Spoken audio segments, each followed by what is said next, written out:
So hi, we're in the Isle of Skye and in front of this amazing view of the Old Man of Storr and Loch Fada in front, and it's a beautiful morning. Fortunately we're escaping any ravages of wind or rain at the moment, and the sun's doing beautiful things at the moment on the mountain. I'm not sure how much sun we're going to get today. It's the forecast is for cloud in about an hour's time or so. So let's get cracking. Today I'm going to do a mixed media drawing using watercolour essentially and some Artgraf tailor blocks, and then I'm going to move to use Unison pastels. I'm just going to start by sketching out the subject compositionally. We've got the Old Man of Storr. I'm putting that up in the sort of top right hand corner of the paper. I want to make the most of the line of the Loch bank. I'm not necessarily drawing this to scale because in truth the Loch would probably go off the page here, but it's nice to have the banks of the Loch, as I say, to let the eye move around the painting. I'm just going to start, but to try and get some colour onto the paper, I'm going to use these Artgraf tailor blocks, so called because they're based on what tailors used to use for marking clothes, would you believe.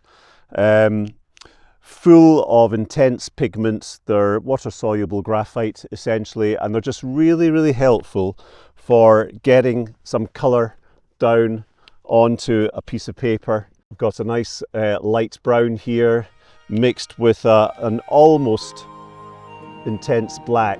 I don't like using black too often in a landscape painting, but the graphite works really well. So I've got a nice broad 2-inch brush, which I'm going to use. Again, a nice thick brush to avoid me being too pernickety and precious about things in the painting.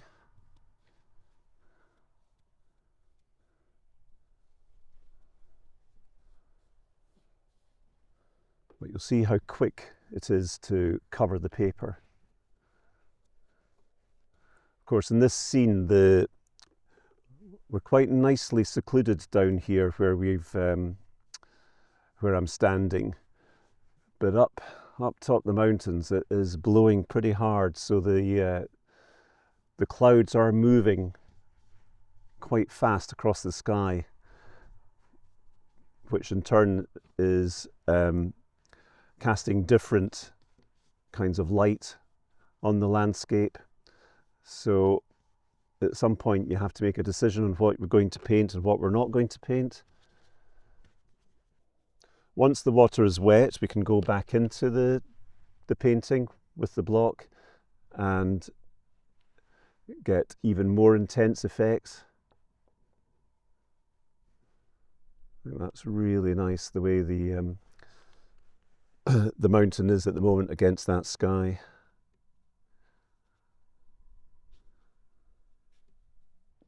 So it's a really helpful thing for landscape artists, I think, to use a kind of water-soluble graphite to just cover the paper initially to get a grounding. Right, I'm going to go on to watercolour now. Just clean the brush and let's get some cerulean blue into the sky. And ultimately I'm happy that any mistakes or any sort of unwanted drips, etc., that I end up with, I can deal with at the pastel stage. Despite being Scottish, I've never been to Skye before, so this is a real treat for me. It's just incredible. I would highly recommend it. There's a view around every corner, really.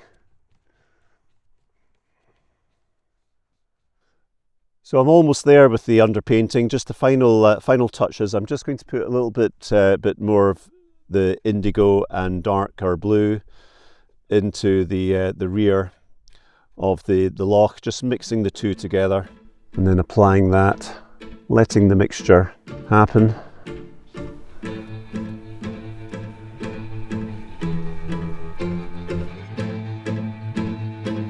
Right, ready for pastels.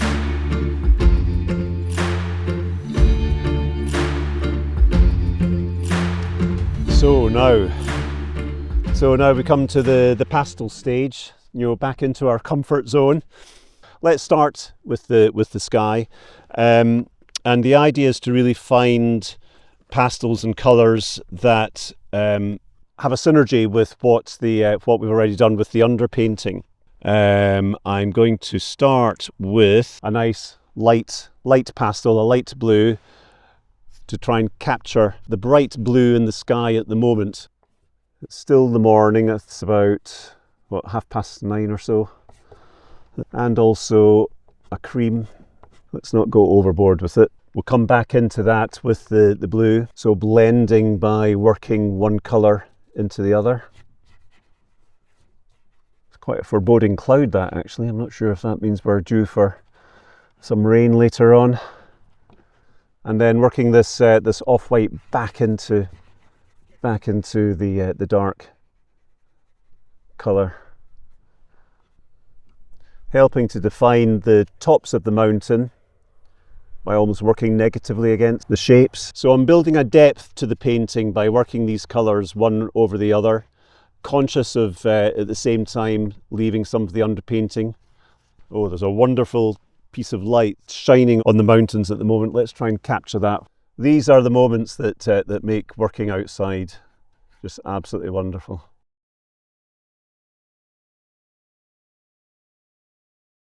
And the beauty of pastel is being able to capture those moments very, very quickly with just a few strokes. So my way of working is to work for about an hour and a half or so on the painting, because at the end of that kind of time the light is going to be changing quite dramatically, and you'll end up painting a different painting to what you started off with. I never use pastel pencil in this kind of painting because there's just not a sufficient amount of pigment on the pencil. I always use little broken off bits of pastel. I'm just working away around parts of the scene that take my attention. Like up here, there's a nice muted green. Again, just scumbling over to let the darkness of the underpainting show through. Some more pink into the sky there while I see it. And over here. Being very loose with the pastel, because of course the sky is moving all the time with the clouds. So again, create that movement by different directions in the pastel strokes. Just bear in mind that the shadow of the clouds will obviously be nearer the land. So as long as you get that right, then you can be a little bit more expressive with your marks. And there's so much colour now actually in the mountain. There's reds in there, a little bit of red, russet. And we'll make something of the white cottage here, so we want to have light against dark. Fortunately, it's a nice white wall, so that's going to work really well against these colours.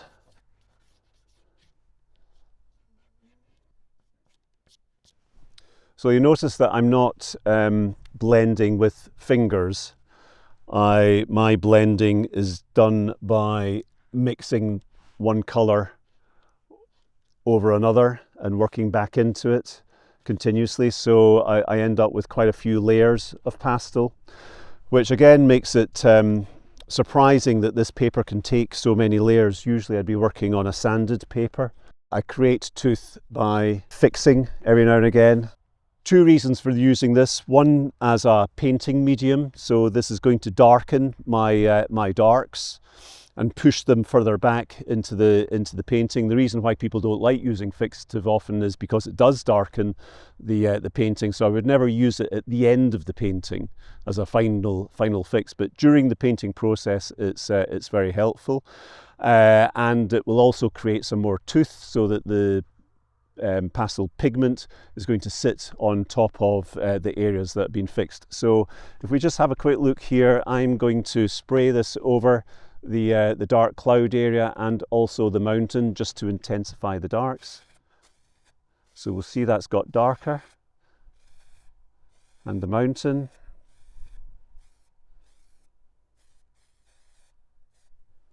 And a little bit in this. Right. So that's all I need to do. And because I fixed that, the pastel will now sit nicely on top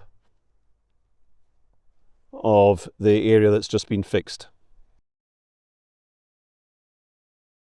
And there's a nice lighter green, using yellow green 8 for this area here around near the house and sides of the loch. Do stand back from your painting every now and again. Give yourself a chance to assess where you've got to. But yeah, no, I think it's working quite nicely. I want to be careful not to lose too much of what I did with the underpainting, because the underpainting, with it being watercolour, water mixed media, it's working quite nicely. So there's light shining on the front of the loch at the moment. So I'm just going to block in, again dragging the pastel over the paper, this off-white. Remember, vertical as well as horizontal strokes for water.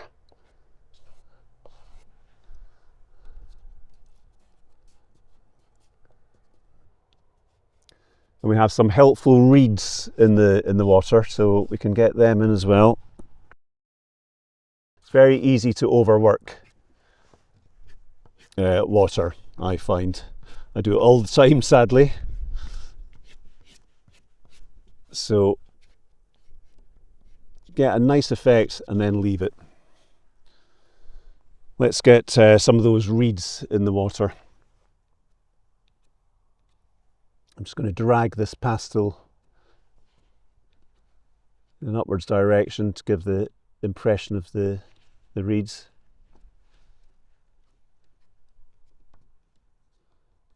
This is the problem when the light is changing so dramatically. You get tempted to follow it, but that is just really lovely up there at the moment.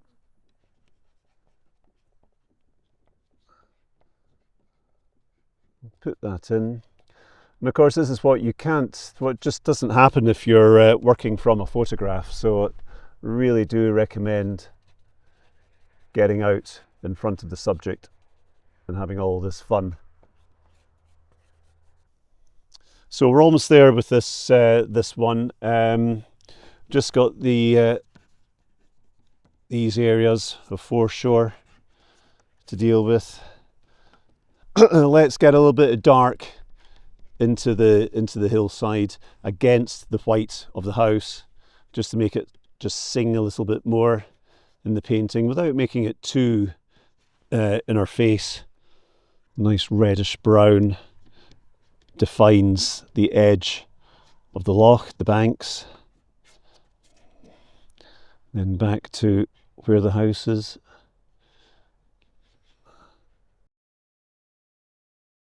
So just lightly dragging the pastel over the paper, as I said earlier, a scumbling effect. The light is continuing to do absolutely magical things. Always looking for lights against dark to create drama. And of course, with the light shining on certain parts of the hills, that's really helping that dramatic effect. Dragging very lightly this dark purple over the hills, and again over here. So I don't think I'll be doing too much more to this standing out here. I'll take this back to my my studio, and we'll work a little bit more on it back there using photographic reference. The light's continuing to change. If I stand here any longer, I'm going to paint another 5 different views of the same scene because of the way the light is changing. So at some point you've got to make a decision and just go with what you've got. So I'll work a little bit more on this back in the studio, but the fact, as I always say, that I've stood here for a couple of hours or however long it's been in front of the scene is going to inform me back in the studio, and I will remember what it was that attracted me to the scene. Rather than taking it back to Yorkshire, we've come to Northumberland, to the home of Unison colour Pastels, and we're set up in one of their rooms, surrounded by the most wonderful array of pastels.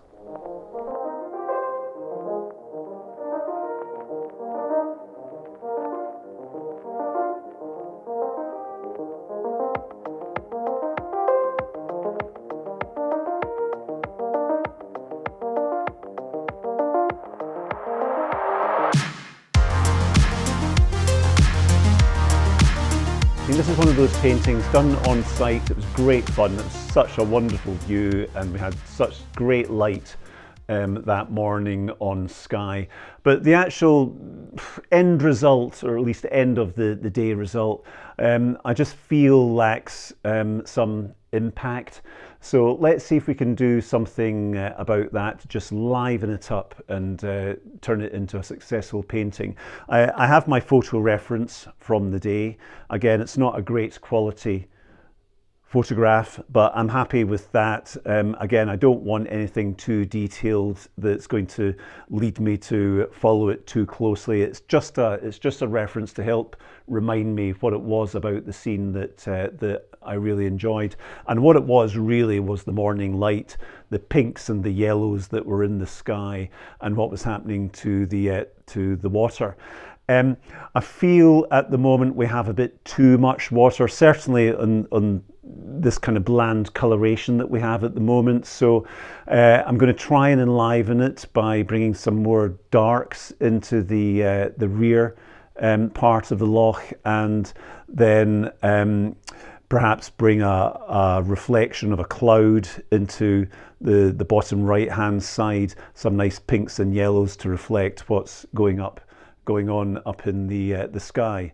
So let's start. We'll go from top to bottom, and no doubt I'll depart from that very quickly and start just working all around the painting, which is what I tend to do. But we'll start with the sky, and we'll try and bring a little bit more of the morning warmth that was there in the morning with some pinks and yellows. So the sun was really shining up this side of the sky. So let's bring some nice pinks across the sky. Again, just bringing the pastel just lightly across the paper to leave the underpainting underneath showing through. And we'll carry that pink through to the side as well. Maybe get some nice strokes going so we get some movement in the sky. It's always nice to get that. That's a really nice colour, I think. That's working nicely.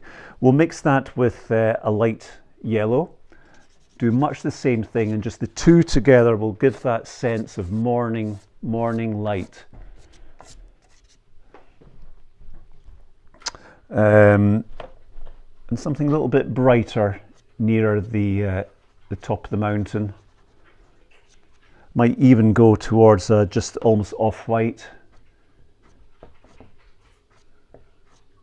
And that'll just work really nicely, the light against the dark, which was really happening on the day. Let that merge into some pinks. And I think that's working better already, really. So we'll leave that for the moment. Let's try and do something with the water, because this is a difficult area. It's such a large part of the painting that we really need to try and do something to enliven this area. So first of all, I'm going to darken the rear side of the loch with a nice dark blue purple.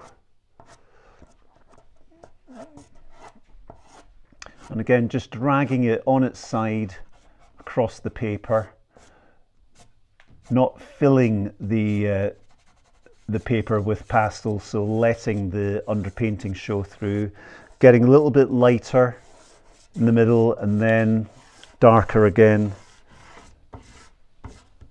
down towards the foreground.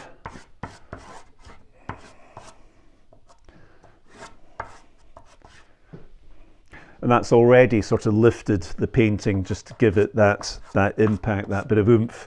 We can bring some of the pinks from the sky as a reflection. So this kind of reflection of the cloud, let's make sure that that is a reflection. So we'll have light up here and off-white.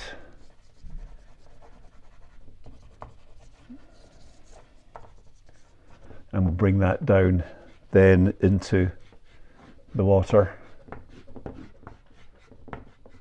So I am pressing quite hard now because there's been a few layers of pastel on this paper, so it's struggling to take the pigment, the watercolour paper, but it's still doing so. Let's work on the hills now. There's a lovely morning light casting a glow on the hills, some nice oranges and pinks. So I'm going to be a little bit bolder with this orange and really pull that into the hill. And also over here there was a sheet of brightness from the sky. Yeah, definitely looking better already. Again, just catching the top. And we'll just bring a little bit of that colour into the sky as well, so that it can be seen to be being reflected in the landscape.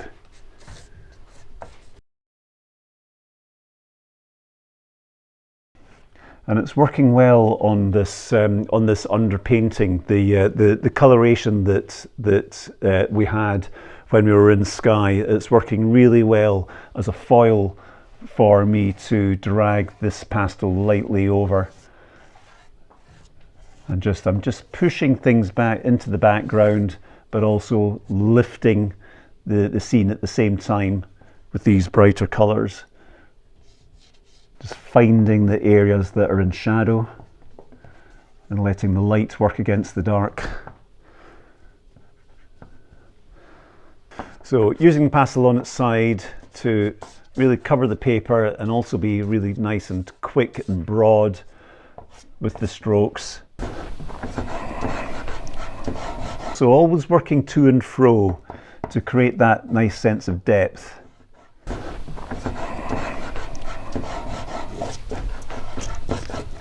So I'm just going to bring this foreground a little bit further in front of the viewer, just to give a little bit more interest, foreground interest, to try and take away some of the water, so that it's not so all-encompassing. Might even bring it down here, which was pretty much actually what the view was. Using this kind of orange just to continue with that modern light thing, but I will go back into it with pinks and browns. I think I've introduced a little bit of lime green. That'll just add something to counter the amount of sort of reds and browns that we have at the moment.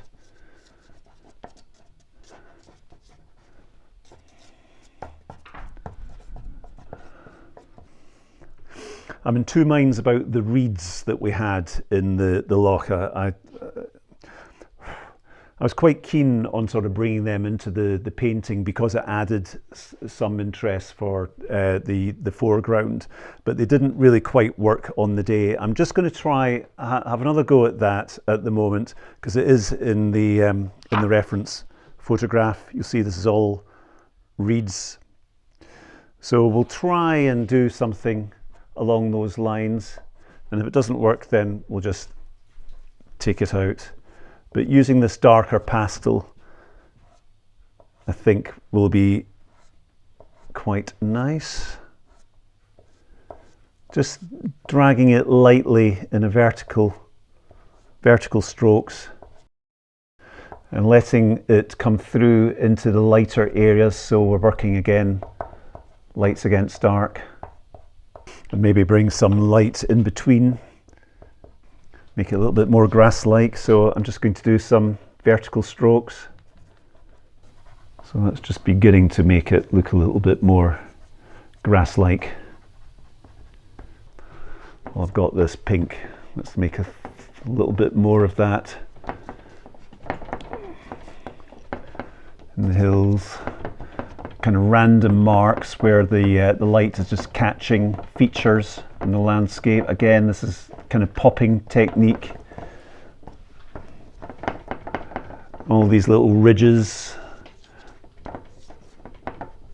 where the light will be falling.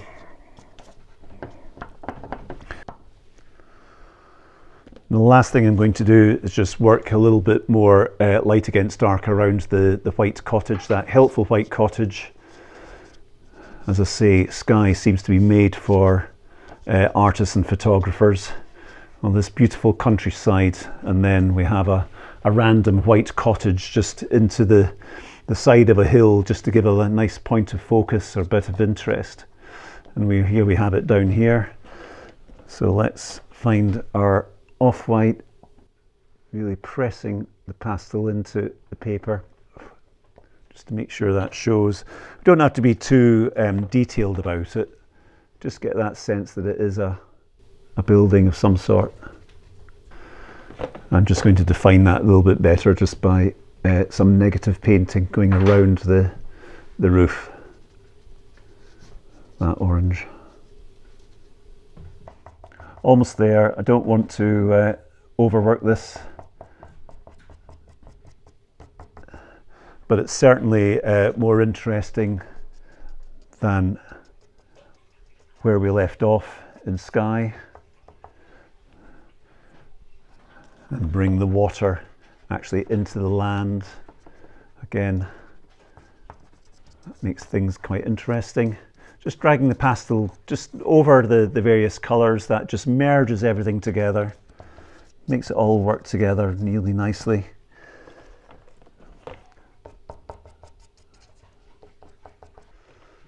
So yeah, so that's only been, I'm not sure, matter of minutes really that we've been working on this, but it's really livened things up from where we started and where we left off in Skye to where we are now. It's only been 20-30 minutes or so, and it's turned a fairly bland painting into something with impact, introducing colour into the sky with the pinks and the oranges, creating more impact in the water by darkening the rear and the foreground, and then bringing that nice bright colour, the reflections of the clouds, into the middle of the loch.